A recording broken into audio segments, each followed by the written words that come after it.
سلام، من سپهر هستم. سلام، منم روژان.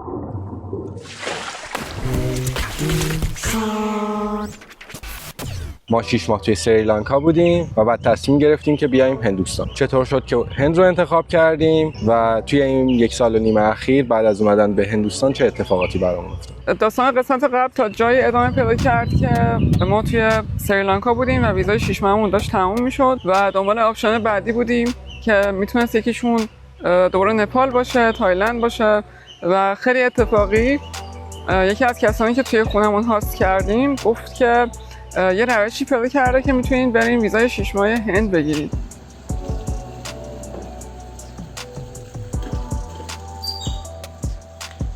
قبل اینکه بیایم اینجا داشتیم به این فکر می‌کردیم چرا باید بریم هند. دلیلامون هم خیلی مشخص بود. ما با پاسپورت ایرانی خیلی محدودیت داریم و حتی اون کشورهایی که از داخل ایران میتونیم مستقیما بریم مثل تایلند، وقتی خارج از ایران توی یک کشور ثانی باشی نمیتونی از اون کشور به تایلند سفر کنی، بعد برگردی ایران و دوباره بری. یا برای عوض کردن ویزا، مدل ویزات برای خیلی از کشورها اینطوریه که ایرانی‌ها باید برگردن کشور خودشون و اقدام کنن برای ویزا. برای همین ما گزینه‌های محدودی داشتیم. همینطور اینم حساب کنید پول بلیط، یعنی از سریلانکا تا هر کشوری که میری بعد اینو حساب کنی که نزدیکترین کشورت باشه که کمترین هزینه رو بکنی.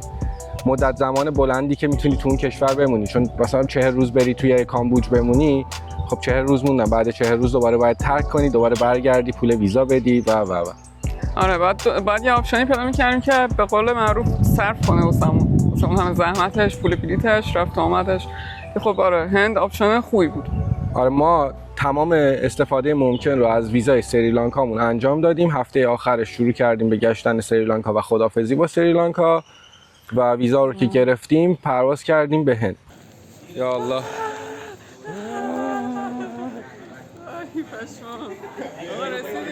رسیدیم هند، رسیدیم گواه. توی هند ما اومدیم انتخاب کنیم ببینیم کجای هند باید بریم. خب هند یک کشور نیست، یه شبه قاره است. جمعیت 1,400,000,000 داره و یه جای خیلی گنده است. وقتی راجع به هند حرف میزنیم یعنی هر استانش یک کشور مجزاست، هر شهرش اندازه خیلی از کشورها میتونه جمعیت داشته باشه.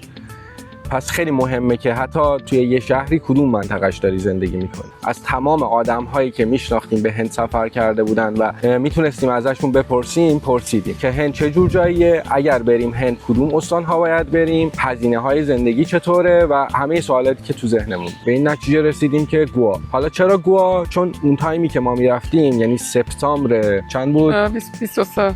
سپتامبر 2023 میشد سیزن توریستی گوا. پاییز و زمستون گوا پر توریست میشه تا مثلا اپریل، بعد اپریل دوباره خالی میشه چون خیلی گرم میشه و بعدش توی جون بارندگی شروع میشه تا دوباره برسیم به سپتامبر که اول.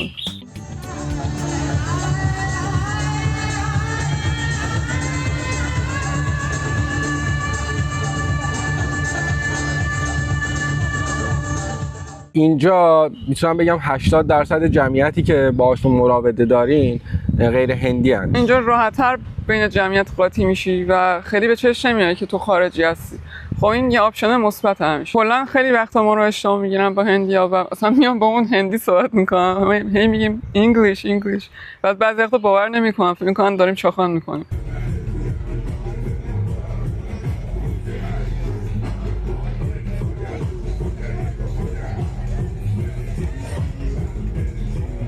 سوار هواپیما که شدیم توی سریلانکا، واقعیت اینه که خب سریلانکا غذاش اصلا خوشمزه نیست، یعنی حداقل غذایی که توی رستوران وسط سرو میکنن با اینکه میگن خیلی شبیه غذای هند تکنیکالی ولی خیلی متفاوته و واقعا 6 ماه بود که احساس میکنیم غذای خوشمزه نخوردیم و هواپیما که سوار شدیم و غذا رو که آوردن خب انتظار داره که خیلی چیز جالبی نباشه دیگه چون غذای هواپیماست، ولی خب قاچاق اولی که خوردم گفتم وای سپر بالاخره غذای خوشمزه.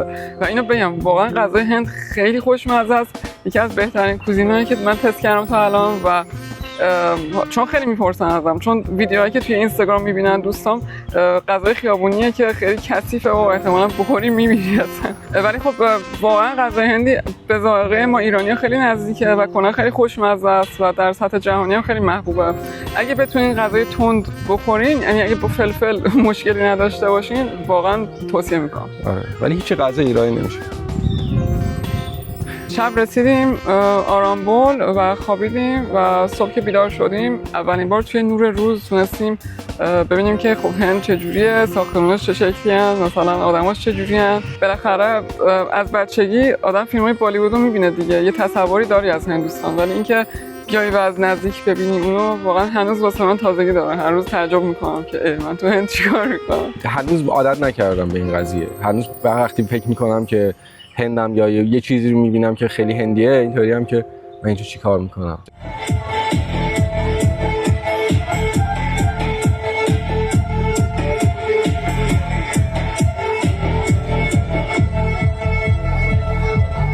ایونت های خیلی زیادی اتفاق میفته، یعنی برای هر کسی با هر سلیقه‌ای ایونت مخصوص هست. یه دامنه نامحدودی از انتخابات رو آرامبول میذاره جلوت. اول اینو بگم که من اینجا آرتیست خوب خیلی خیلی زیاد دیدم، بهترین موزیکا، بهترین تصویرسازی‌ها، بهترین نقاشی‌ها، واقعا هنرمندای خیلی عجیبی من دیدم اینجا که واقعا باور نکردنیه. یه خاصیتی داره که آدمای خلاقو میکشونه سمت خودش، چون یه جورای آزادی عمل میده بهت که هر کاری که میخوای بکنی و هر جوری که میخوای خودتو ارائه بدی، اکسپرس کنی. خیلی از هنرمندای آلترناتیوی که الان معروفن قبلا اینجا زندگی میکردن یا الان دارن اینجا زندگی میکنن و توی آرامبول از همه قومیت‌های دنیا میتونی پیدا کنی، از همه کشورهای دنیا، از نژادهایی که حتی فکرش هم نمی‌کردی همچین ترکیبی از نژادها توی دنیا وجود داشته باشه.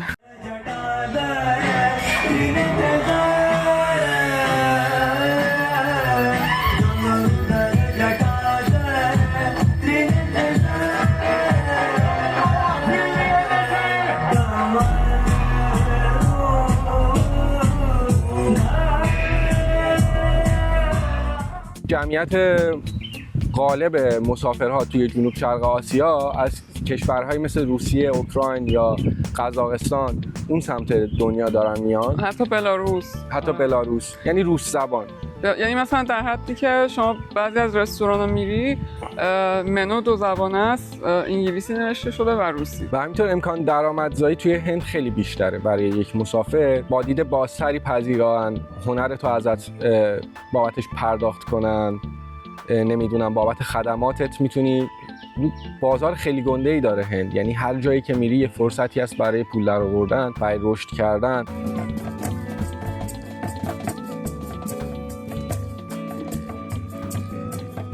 در رابطه با دوستیابی هم اینو بگم، حداقل برای ما دوست پیدا کردن خارج از ایران سخت نبوده، ولی همیشه فیلترهای سختی گذاشتیم. یعنی رفته رفته یاد گرفتیم که فیلترهای سخت‌تری بذاریم برای دوست پیدا کردن از هر کشوری، از هر زبانی که میخواد باشه.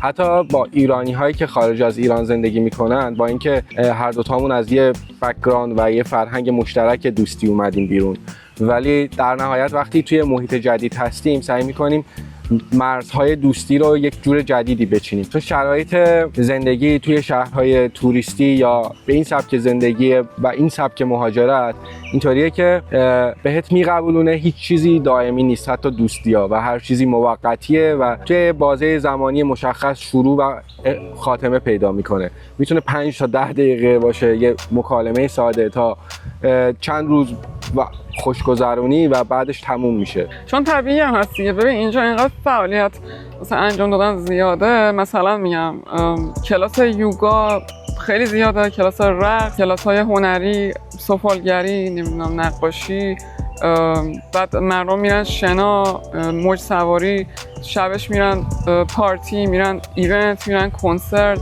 یا میرن مارکت. واسه همین خب همه انتظار دارن که اون فعالیت‌های مورد علاقه خودشون رو باشون انجام بدی و خب گاهی وقتا اینا با هم همراستا هست با اون کاری که تو میخوای انجام بدی و گاهی همراستا نیست و این باعث میشه که خب گاهی وقتا آدما کمتر بخوان با تایم بگذرونن چون وقتشون خیلی محدوده. همچنین واسه تو خیلی وقتت محدوده.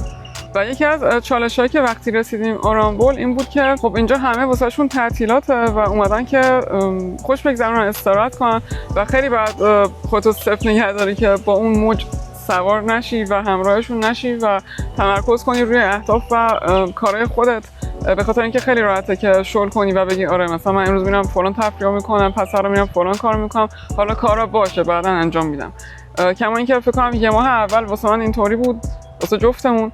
بعد از یه ماه دیگه به خودمون اومدیم و گفتیم خب دیگه بس زندگی جدیه و باید برگردیم سر کارمون. و یه مدت بعد از زندگی کردن توی یه همچین شهرهایی و یه همچین جاهایی که پر از توریسته و پر از تفریحه و دیسکوه و پارتی و رستوران و اینجور چیزاست، اینطوریه که خیلی برات کسل کننده میشه. اینطوریه که اوکی پارتی میام، بعد مثلا همه میان بهت میگم فلان پارتی رو رفتی، این کارو کردی، اون کارو کردی، تو اینطوریه که بابا دیگه مثلا تکراری شده، بس دیگه میخوام بشینم تو خونه اصلا.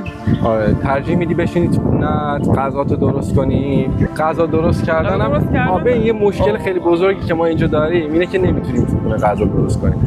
دو تا دلیل داره.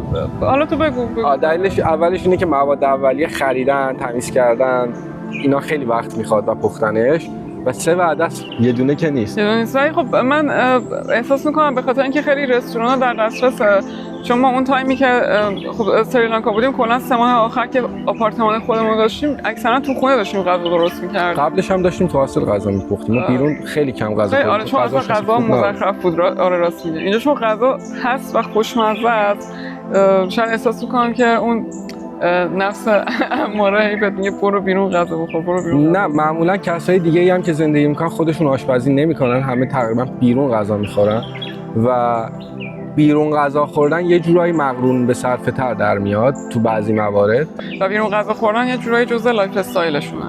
چه قسمت‌های بعدی بیشتر قرار راجع به آرامبول حرف بزنیم. راجع به اینکه چجوری میشه اینجا زندگی کرد، چجوری خونه گرفت، دوست پیدا کرد، اسکوتر اجاره کرد، راجع به کارهایی که میشه انجام داد، راجع به آدمایی که میشه دید و اینکه چه زندگیایی دارن، چه تجرباتی رو از سر گذروندن. و بازم اگه شما موضوع خاصی هست مد نظرتون که دوست دارین ما راجعش محتوا بسازیم کامنت کنین و شاید محتوای بعدیمون راجع اون باشه. و اگه که از این ویدیو خوشتون اومده حتما سابسکرایب کنین و مرسی که ما رو تماشا کردین و میبینیمتون.